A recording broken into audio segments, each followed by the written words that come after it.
Maradyaw na buntag sa tanan ng mga Suriganon labi na dinhi sa dakbayan sa Surigao ug sa mainland Surigao del Norte ug usab sa pulo sa Siargao ug Bukas Grande ug usab sa atong silingan na probinsya na maong Dinagat Island. Ani ano usab ang inyong igsoon Jimar Piral de Lapa Gabino makikiban sa edyo suyod sa 30 minutos alas 9:15 hangtod alas 9:45. Maradyaw na buntag Didyo Hurot.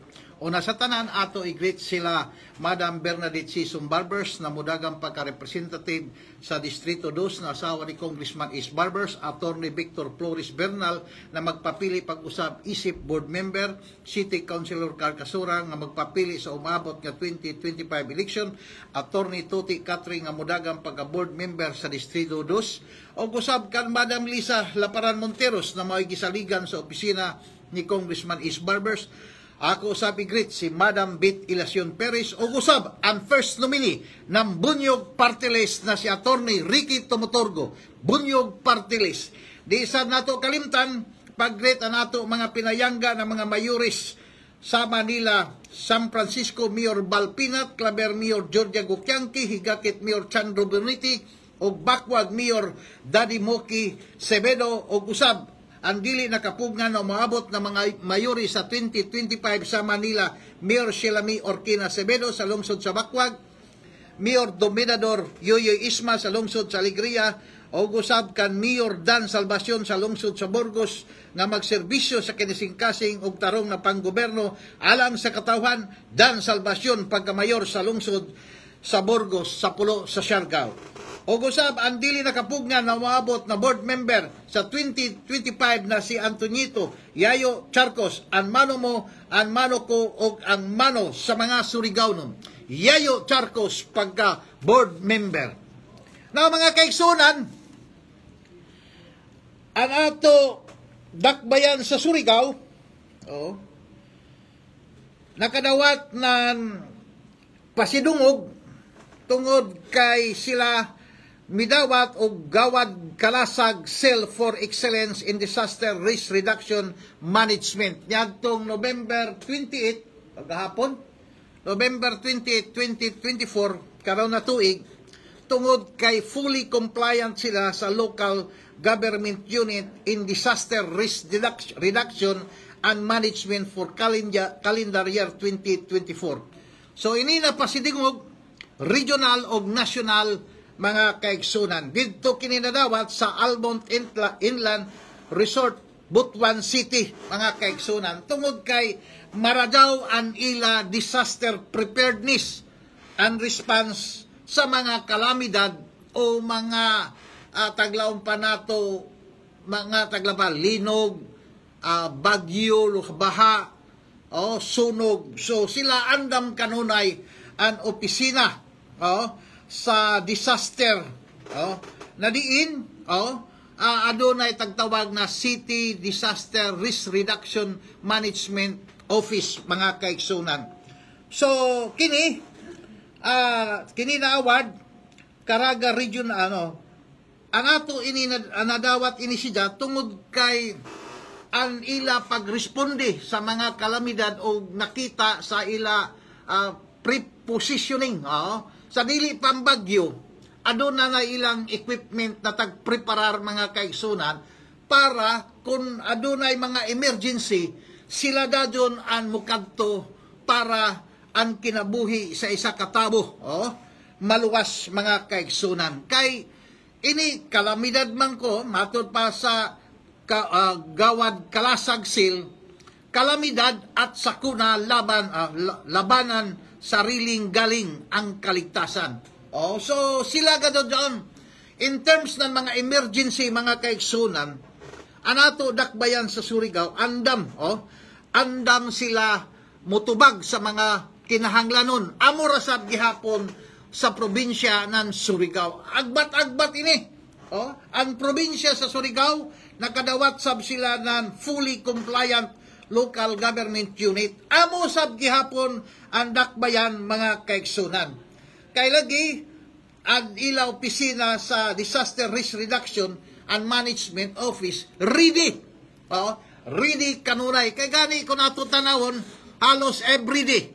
Everyday gadon halos kada oras gani permanente magtiwangwang doon ila ambulansya para sa pagtabang sa nagkinahanglan na diin sila na disgrasya ba, doon ay mga aksidente na nahitabo sa ila kinabuhi. So mao kini mga kaigsunan na nakadawat ng pasidungod ang ato dakbayan sa Surigao, apil na ang probinsya ng Surigao na diin fully compliant sila sa local government unit in disaster risk reduction and management for calendar year 2024. So naskuanini regional sanan national mga kaigsunan. Now, kabahin sa taglaong panlawas mga kaigsunan, ang ato ba Caraga Regional Hospital na awardi sa bada ini siya top 3 na hospital, top 3 na hospital category mga kaigsunan. No top siya ang Caraga Regional Hospital tungod kay anato congressman, labi na si Congressman Is Barbers, kanunay gadod nagsuporta sa tagkinahanglan ng Caraga Regional Hospital kay gani adunay ija House Bill na nahimo ng usa ka Republic Act na diin ang Caraga Regional Hospital from 150 capacity beds kuman miabot na sa 500 capacity beds mga kaigsunan. Mao kini ang maradaw sa ato congressman kay pinaagi sa mga investigation na ija taghimo maghimo si danan isa ka House Bill na diin ang katawhan amoy makapahimuyos, amoy mabulahan. So klaro man karajaw nan author sa Caraga Regional Hospital na diin nahimo si danan 500 beds capacity, si Congressman Is Barbers gadyon ang author. Yay makalalis ng daon. So kuman mga kaigsunan, makita nato ang pagsulpot ng mga tag-as na mga building diha sa Caraga Regional Hospital o gawas pa, ubay-ubay ang ila tag-hire na mga staff, halos magbuyan-buyan nag-hire sila, apil na ang mga nurses o ang mga doktor. Kay tagkinahanglan gadyon kay sa dili madugay ang Caraga Regional Hospital himuon gadod si danan isa ka hospital na diin adunay kumplito na mga equipment para sa pagsanong sa mga tagbati na nato mga kaigsuunan, dili lamang dinhi sa Surigao del Norte kundi tibuok Caraga Region mga kaigsunan. Sila sugod na sila nag-hire ng mga expert na mga doktor na diin adunay taglaong pa sakto-sakto na abilidad kay saon na lagi ang ato mga doktor medyo kuyang, kuyang karajaw pagkatapos ang sweldo gamay-gamay pero kumantag paiguan gadyon nan ato congressman na si Congressman Is Barbers na garbo gadyon ng Surigao na diin makaagbat na ang Caraga Regional Hospital kay gani top 3 in hospital category na ang Caraga Regional Hospital. So sa ato pa sa dili madugay basin pa man na dinhi sa tibuok Mindanao mahimo inisidyanan isa ka dako gadyon na hospital kay kuman dako naman kay palangitan ang Tagaliti mas taga Samar kun uno ra kandidon mas duol man dinhi sa ato mga kaigsunan. Duol ra pila ra may pagpambot tagpila ra ka oras dako na may tuyo ka oras, 2 ka oras kay pwede man na kung paspasan nimo pambot, madali ra kaw dinhi sa Surigao. Kay kun ato tanawon, isahay adto nato mga kaigsuunan mo kadto sa Butuan, sa Davao ba, sa Cagayan, pero tungod kay hinay-hinay na tagkumplito ang mga gadgets o mga instrumento o mga machine na tagkinahanglan ng isa ka Caraga Regional Hospital, pinaagi kang Congressman Is Barbers, so inisida matigayon gadud mga kaigsunan. So sa opisina na nato gobernador Lyndon Barbers o opisina ni Congressman Is Barbers, aduna may ila liaison officer diha sa Caraga Regional Hospital na tagplaster gadud para makatabang sa matag-adlaw na problema na nato mga kaigsunan na mga pasyente sa Caraga Regional Hospital. So pinaagi kan Juji Tarpin na diin niyadtong kagahapon November 28 Thursday adunay pasyente na 49. So ang opisina ni Congressman Is Barbers mihatag ng assistance sa 24 ka mga pasyente o ang kantidad na gibayad sa Caraga Regional Hospital 40,234.94. Whereas si Governor Lyndon Barbers ang iya opisina ang pasyente 25 ka mga pasyente o nagbayad ang Kapitolyo ng 45,511.09. Now, so total na mga pasyente 49, total na amount na tag-release kagahapon 85,746 mga kaigsunan.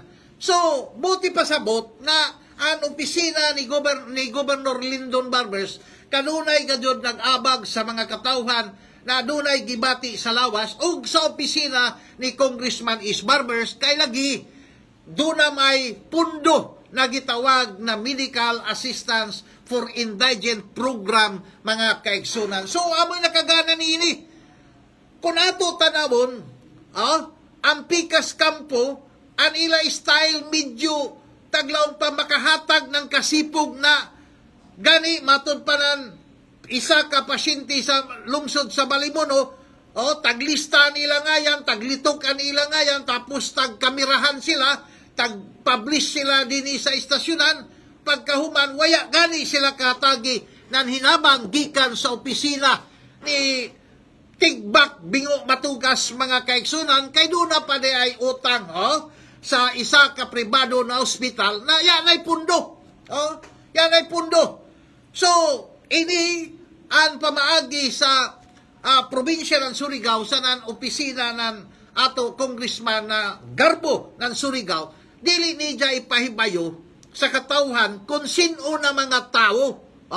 Sino'y ngayan, kung tagadiin, pilay edad, tapos pilay amount.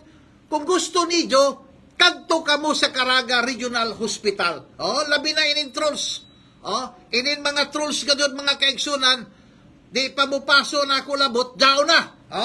So, mas maradaw kamo mga trolls para kamo taglaong pa makatarong-tarong ng idyo fax mga kaigsunan, kadto lamang kamo sa Caraga Regional Hospital kung giunsa pag-attender sa opisina ni Congressman Is Barbers o ni Governor Lyndon Barbers ang mga pasyente na dili pakasipgan kay mayaot karadaw mga kaigsunan na ibalita daon pa nila mga mayo wayon kay gani kita dari may ato ebidensya gadun kung chino daw na mga tao pero dili nato tukdun ang ngayan tungod kay insulto daw sa mga katawhan plus daon na kwarta gikan rasab daw sa katawhan lamang ang nagtagtagaan ng higayon na mo'y magbahin-bahin o mag-implementar sa programa sa Medical Assistance for Indigent Program mao si Congressman Is Barbers o si Governor Lyndon Barbers. Kay sila man amoy midaog sa miaging eleksyon ni atong 2022 mga kaigsunan. Now, kuman mga kaigsunan, an ordinansa, Ordinance Authorizing Supplemental Budget Number 02 Series of 2024 containing an amount of 375 million to be made available for further appropriation and for other purpose. Inisida mga kaigsunan, in 375 million na supplemental budget, ila na butang tungod kay ang dakbayan sa Surigao mangutang ng 375 million para magbuhat ng isa ka pinakadako na facilities para sa babuyan mga kaigsunan.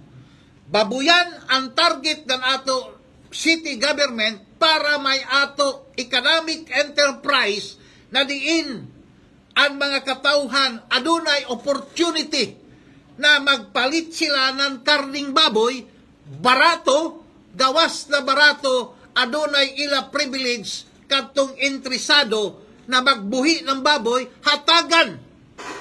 Hatagan ng taglaong pa privilege na siya makanegosyo ng baboy.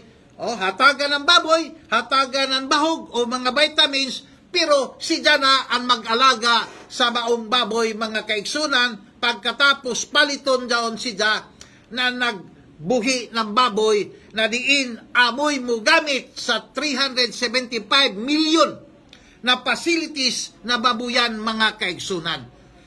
Kung ato tanawon, mga kaigsunan, sa pagsugod sa maong ordinansa, kay first reading, second reading, mga dyan ini siya, supplemental na, pero ang loan, approve naman. Now, na-approve ang maong loan, sa primero, wayay, nupos. Pagkaikanuha na, dito na, nusugod na, ang pikas kampo nupos, pero, ang ila kaibanan, no approve, mga kaigsunan, sa diin, ang dakbayan sa Surigao, mangutang ng 375 million, pinaagi kan Joshua Hili, na isa kabatanon, na politiko, na dadto sa pikas kampo, na karon mianib sa pundok sa Mayor Dumlao Barbers, mga kaigsunan. So makita nato tungod kay nakita ni Joshua Hili na ang maong utang adunay advantage. Adunay advantage sa dakbayan sa Surigao kay ang nahitabo laway ra. Kung daw may gani taglaw na mungutang ang dakbayan sa Surigao City, pero ang magbayad sa maong utang mao kini ang rental sa magbabuyan na diin sila gadud ang obligado maghatag sa ila rental sa city government, pagkatapos ang city government amoy mubayad pinaagi sa rental dito sa tag-utangan, mga kaigsunan. So klaro karadyaw, gana ini siya kay amura man inigod siya ng laway, waya may mawaya sa dakbayan sa Surigao tungod kay ang 375 million tagbutang sa isa ka facilities na babuyan, pagkatapos abangan siya o ang abang maurasab ang ibayad sa tagutangan na bangko, mga kaigsunan. Amoy nakagana kay unuman waya may intawon piso na bayran ng dakbayan sa Surigao ngadto sa bangko tungod kay ang rental raman, ang rental ra amoy ibayad. So no laong ang pikas kampo na panangitan mabangkrap ang maong magbabuyan.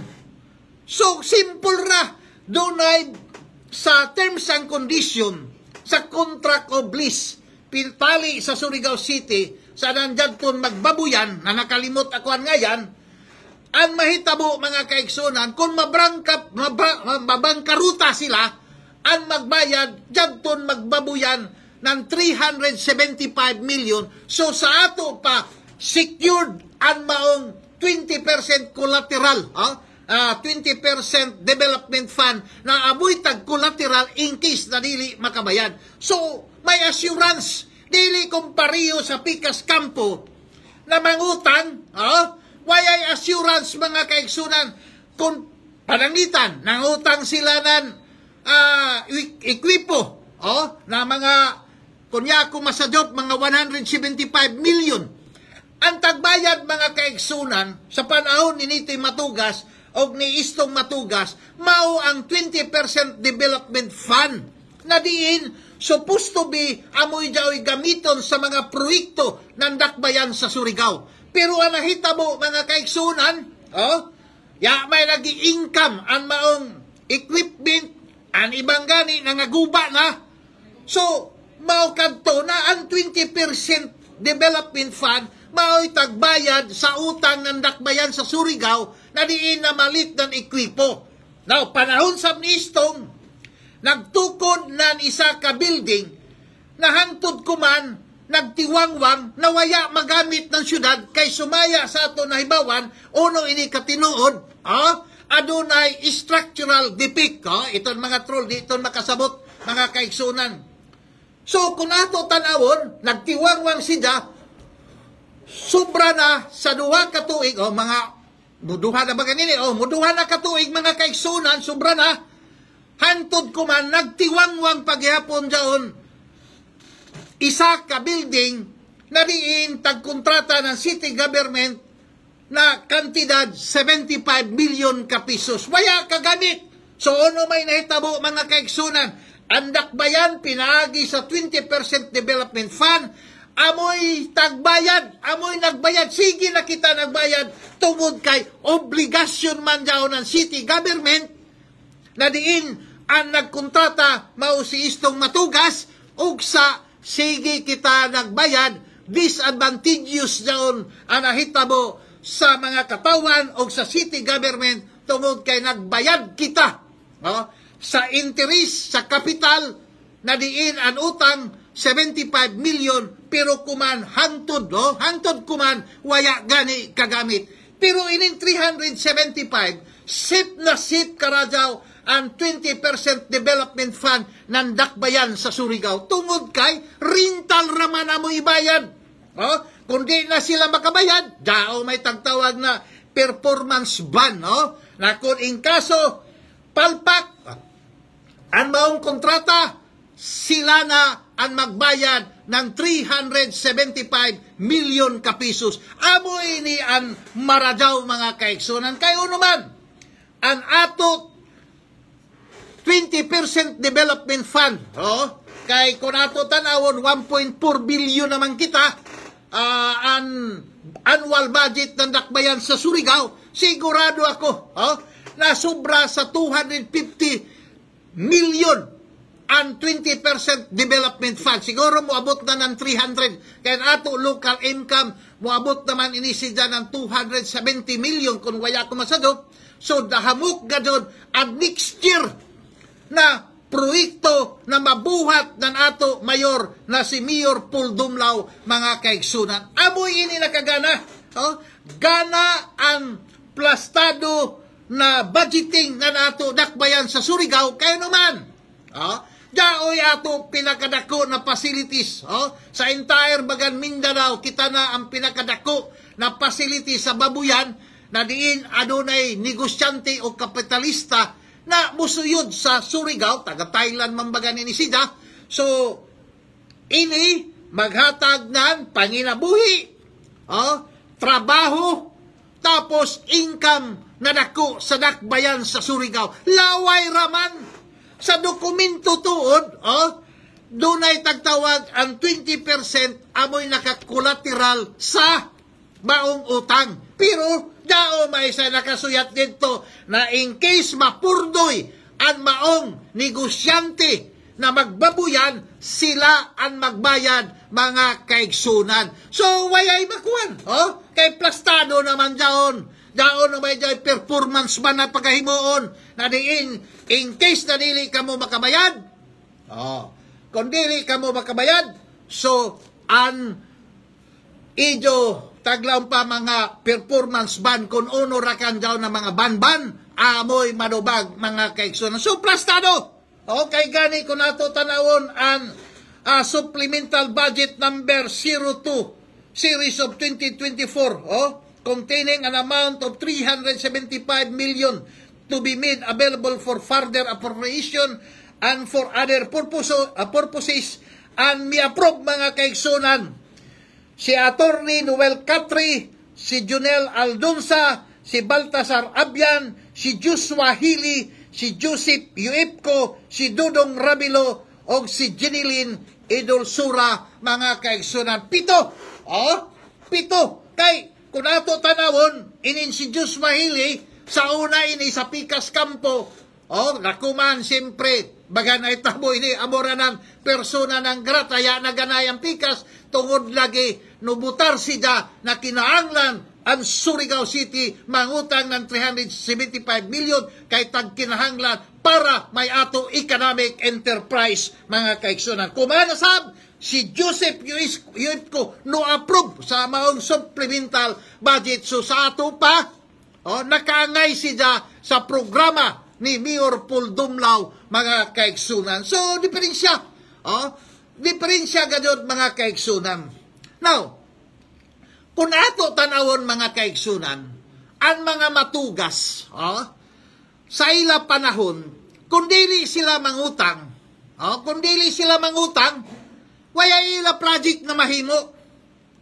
Wala ila mahimo na project. Plus, ang ila pangutang, inday uno, na wala may nada. Ang ila ganyan siguruhon, daon, mamalit sila ng equipment, mga heavy equipment, na wayay kapuslanan mga kaigsunan. Uman mula man ako na wayay kapuslanan. Unhon man daon, dili naman daon magamit kay pananglitan. Daoy, multipurpose building. Ang multipurpose building, ibiding man daon. So sa ato pa, ang kontraktor na amoy maghanap ng ija ekwipo. Amo na siya maghanap. Kung pananglitan, daoy barangay hall, o daoy isa ka structure na paghahimuon, tulay ba, kundayan ba, siya maghanap ng ekwipo. Ang nahitabo sa Surigao City, ang ato kwarta sa 20% development fund panahon ng mga matugas, nahikot siya sa lun mga kaigsunan. Dili siya makataglaon pa, dili makalihok tungod kay ang 20% development fund, mauna may permanente ibayad. So, uno pa may ato ibutang sa ato proyekto na pundo. Wala na. Kayo naman, ang 20% development fund, amo may tagbayad sa utang na diin, ang tagpalit, heavy equipment na dalira nangaguba mga kaigsunan. Amo ang tinuod iton, ini kamaturan ra. Klaro kita na kung uno'y tinuod mga kaigsunan, amoy ato isugilon sa katauhan. So matod paninito'y matugas, sa ija kuno panahon, natukod kuno ang gaysano, natukod ang parkwi, tapos ija patagpanhambog na habok kuno ang nakapangilabuhi na mga Surigao nun. Ang mga trabaho, sales lady, janitor, gwardya, pastilan, ay, pagkamabawra na huna-huna nandiyon mga kaigsunan. Ang ato din kung adunay kapitalista, kinahanglan daon sa taglaong pa, arang-arang ang kahintang sa trabaho na nato mga kaigsunan, na diin makaswildo sila ng dako-dako o negosyo ba? Amoy ato dyan taghablap mga kaigsunan para ma-uplift ang trabaho na nato mga katawan plus mudako gadon ang ila swildo. Amoy dyan tagkinahanglan. Pero kung ato tanaw ng history ng Surigao, ang Barangay Luna mga kaigsunan, nuhabok ang mga establishment doon tungod sa pag-put up ng terminal, bus and jeepney terminal sa panahon ni Mano Goding Siring na amoy kanhi mayor sa dakbayan sa Surigao. Amoy ni nahitabo, kayo naman, ang ato terminal sa una, dinumpa sa IMCA sa Nabalka, sa Barangay Washington, ang iban, adto dito sa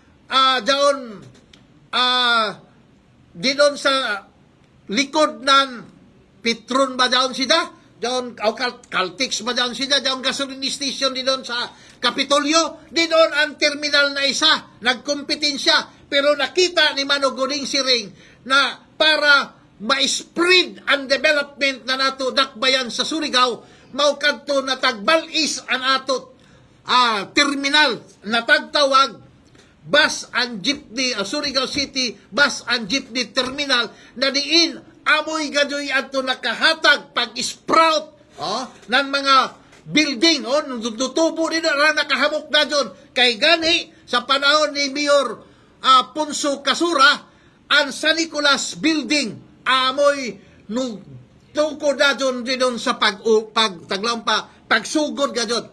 Terminal, tapos ang San Nicolas College na karon tagtawag na St. Paul University mga kaigsunan. So, aton tagimo na gaysano, tapos Parkway, ipiktura dyan to sa tagimo ni Mano Goding plus sa panahon ni Mayor Pons Kasura na diin tagtukuran ng St. Paul University mga kaigsunan. So, Nuis Proud, taglaw pa, nanubo ang mga building didon sa Barangay Luna mga kaigsunan. Kay kun ato makita, jagton tagpanhambog ni Nitoy, matugas, na kung waya kuno siya, waya ang gaysano, dili jaon kung dako na accomplishment, kay ang taganap sa mga kautauhan, ang 20% development fund intended for projects mga kaigsunan. So, medyo yan na may kitay time, ganahan pa ta na kita makigistorya, pero hapit naman ganyan ang time, basin dito yung musunod. So, ato i-greet inin ato mga avid listener. Jari si Joselito Taraytay ba ini? Taraytay, ten tapos ini si Edwina Elodo, jari si Pilar Jan Blasi, si Neil Ami Perez, tapos Leon Al, then jari sab si Bubong Ukon. Oy, taga Socorro ini, si ako amigo na si Bubong Ukon, jari sab ang guwapahan ganyan na kanilang baba na lumon. Jari si Shen Sai Kimtin, nagmonitor sa ato, jari sab ako lumon na si Rogelio Burha, then jari sab si Edita Salbalusa, si Randy Santisas, jari sab dyan umaabot na board member na si John Parada, tapos jari si Tam Musendi, si Madam Risa Batuhan, kung adunay kamoy problema na diin naglantaw kamo na adunay kasulba pinaagi sa maong opisina, sa opisina ni Governor Lyndon Barbers, kadtua lamang nidyo si Madam Risa Batuhan na andam mutabang sa iyo. Si Margato, jari sab si Juji Tarpin, si Antonio Benedicto, si former Kagawad Bert Patan, tapos si Abdul Ustad, then jari sab si Rico Itchin, Rick, tapos jari sab si Lalay Diaz na kandidato pagka-ISP sa lungsod sa San Francisco. So dire sa Pikas ay napuno kita mga kaigsunan ng trolls. Pasalamat ako sa inyo. Jari ang mga trolls, jari sab si Alex Arcaria, bagan amigo na ako ini, si Jackie Boy Sparrow, jari sab si Gil Gisro, then jari sab si Alan Hardinel, sos jari man da dyan, di ganyan mawaya inin. So pasalamat ako sa mga trolls, mga kaigsunan, na permanente ganyan magtaglawang pa maghatag ng ila mga wrong information mga kaigsunan. Wrong information, wrong facts, tapos ila mga panghuna-huna, medyo dili kon amo mga kaigsunan.